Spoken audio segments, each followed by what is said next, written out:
ज्या पद्धतीने आपण पाहिलं की सकाळी जुन्नरमध्ये अमोल कोल्हे यांच्या घरी खरं तर अजित पवार गटाचे आमदार अतुल बेनके यांनी भेट घेतली। आपल्यासोबत बोलण्यासाठी खासदार डॉक्टर अमोल कोल्हे आहेत। दादा, ज्या पद्धतीने आज पवार साहेबांचा दौरा आहे, नक्की या दौऱ्याचं काय स्वरूप असणार आहे? आदरणीय पवार साहेबांनी जुन्नर आणि आंबेगाव या दोन्ही तालुक्यातल्या कार्यकर्त्यांना भेटण्याची जी इच्छा व्यक्त केली, कार्यकर्त्यांनी साहेबांना भेटायचं होतं। त्यानुसार साहेब या अनौपचारिक भेटीगाठी घेतात। लोकांना काही समस्या मांडायच्यात, आपलं काही म्हणणं मांडायचं आहे, त्यांच्यासाठी साहेबांनी हा एक मुक्त संवाद हा साहेबांचा कार्यकर्त्यांशी नागरिकांशी होतो। खरं तर उत्तर पुणे जिल्ह्यामध्ये पाहतो राष्ट्रवादी काँग्रेस प्रत्येक मतदारसंघामध्ये शिरूर लोकसभा मतदारसंघातील विधानसभा मतदारसंघामध्ये आग्रह आहे।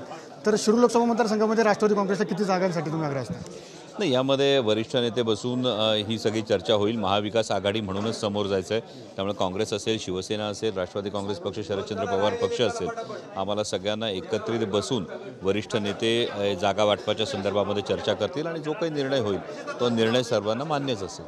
खरं तर आज पुण्यामध्ये डीपीसीची बैठक आहे। अजित पवार आणि शरद पवार एकाच ठिकाणी एकत्र बैठकीला येणार आहेत। नक्की काय स्वरूप असेल, कसं पाहायला मिळेल? ओएसिस फर्टिलिटीच्या तज्ज्ञांनी IVF उपचार पद्धतीद्वारे 1 लाखांहून अधिक जोडप्यांना मातृत्व प्राप्तीचा आनंद दिला आहे। मोफत अपॉइंटमेंट बुक करण्यासाठी आजच संपर्क साधा। डीपीडीसीच्या बैठकीला आदरणीय पवारसाहेब येतात, ही आमच्या सगळ्या कार्यकर्त्यांसाठी अत्यंत दिलासा देणारी ही गोष्ट आहे। कारण गेली 2.5 वर्ष जिल्हा नियोजनच्या माध्यमातून जी कामं मागितली, या कामांना मंजुरी मिळाली नाही, हा अनुभव आमचा वाईट आहे। आणि त्यामुळे नक्कीच आज पवारसाहेब या बैठकीला आहेत, तर आम्हाला एक वेगळा आधार या बैठकीत असणार आहे। खरं तर यावेळेमध्ये आपण पाहतो की छगन भुजबळांच्या विरुद्ध कुठेतरी अमृता पवारांचं नाव सध्या चर्चेत येतं आहे। कोणाबरोबर? छगन भुजबळांच्या विरुद्ध अमृता पवारांचं समोर येतं आहे। अमृता?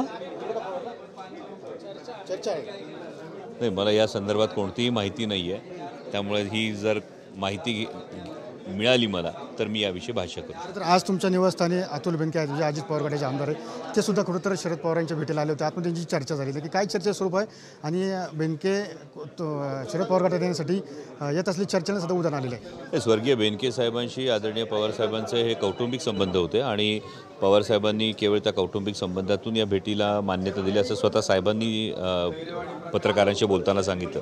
आणि पत्रकारांशी संवाद साधताना आदरणीय साहेबांनी एक फार महत्त्वाचं वाक्य सांगितलं आहे, ते म्हणजे लोकसभेला जे आमच्यासोबत होते ते आमचे। मला वाटतं हे वाक्य फार स्वयंस्पष्ट आहे। आणि जी जुन्नर तालुक्याचे आमदार अतुल बेनके यांनी भेट दिली, यामध्ये कोणतीही राजकीय चर्चा झाली नाही, कोणतंही राजकीय स्टेटमेंट झालं नाही। त्यामुळे यामुळे अकारण वेगळ्या काहीतरी चर्चा घडवण्यात काहीच अर्थ नाही आहे। केवळ पवारसाहेबांनी कौटुंबिक दृष्टिकोनातून ती भेट दिली आणि यामध्ये कुठली राजकीय चर्चा झालेलीच नाही। तुम्ही बोलता की ज्यांनी लोकसभेमध्ये काम केलं ते आमचे, मात्र एखाद्या ज्या पद्धतीने जे संपर्क आहे ते सर्वांनीच काम केलं असं म्हणायचं आहे? मी तुम्हाला तेच म्हणतो की पक्ष नेतृत्वाला या सगळ्या गोष्टी ठाऊक आहेत। ज्यांनी निवडणुका लढल्यात त्यांना या गोष्टी ठाऊक आहेत। ज्या कार्यकर्त्यांनी इरेसरीने आदरणीय पवारसाहेबांवर, माननीय उद्धवसाहेब ठाकरे यांच्यावर विश्वास ठेवून आणि राहुलजी गांधी यांच्या नेतृत्वावर विश्वास ठेवून ही निवडणूक खांद्यावर घेतली, या प्रत्येक कार्यकर्त्याला ठाऊक आहे की कोणी काम केलं आहे, कोणी काम केलेलं नाही।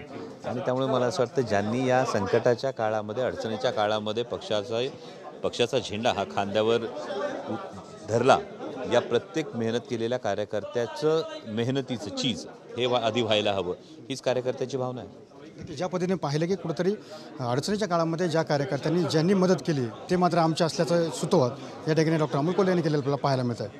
कॅमेरामॅन प्रशांत स्वामी, सुनील दगडे, TV9 मराठी, मंचर, पुणे।